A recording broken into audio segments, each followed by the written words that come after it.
So, Shane, is technology mature enough?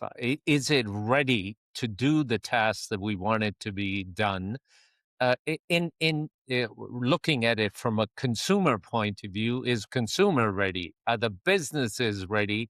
And then the third leg of the stool, the workforce, is the workforce ready? And you brought up workforce issues earlier. So let's talk about consumer first. There tends to be a massive trust gap that is being talked about, whether these AI LLMs can carry the process through and the bookings will be made. What have you seen, and how can we overcome that? Well, I think and again, all the LLMs, there's lots out there. Someone's in the lead, and then someone else is in the lead. So at Microsoft, we have more neutral. Like you can take Copilot and just attach it to Claude. It's okay, whatever you want to do, whatever model you think is good, and whatever model works for you. We have kind of an open environment for that. But I think the stage one has been around, let's say in the booking space, around search and inspiration. Like I have $1,000 to spend. I want to go on a luxury vacation. I'd like to go to the Caribbean, or $5,000 to spend. So we're seeing that, and that has worked well. And the human, consumers have adopted that. But to your point, now we're in the V2, which is the transaction. And then can the agentic AI agent do that entire transaction? I've seen internal stuff. Yes, it can. Seen some demos on it. Have we seen that pushed out at scale? Not yet. But that's kind of the next iteration. And to your point earlier, then have the consumer have the trust that, I'm going to Nice. Can you make my hotel booking and my airline booking based on who I am? So that will come soon. The tech is there. But how do we scale it out is probably the most important thing for some of these large scale booking systems.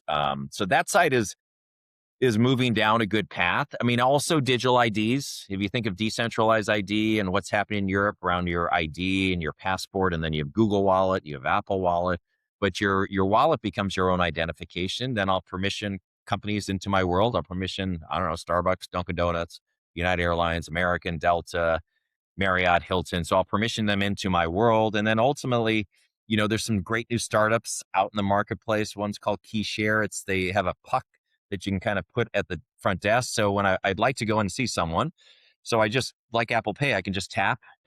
My credit card goes up in the PMS, my ID goes up in the PMS, and then I can just off to my room, and I can open up my room with my wallet. I don't need to download an app and do X, Y, and Z. So this idea of digital IDs, I think 17 states have it in the US. That will get more and more. But how does that play into the overall customer experience? But your wallet, which is your phone, will be kind of the travel epicenter of your future life. So that should be super interesting. Sorry, the next leg of the stool, the employee side. I was on a call recently, and they were talking about, well, our employees like drop down menus, frontline workers like drop down menus. They don't like this free form, ask an agent something to do something on their behalf. I'm like, okay, we've been doing the same thing in this industry for a very long time. So it's more of a cultural change and adoption of technology more than anything else. And that takes time. I mean, it just takes time.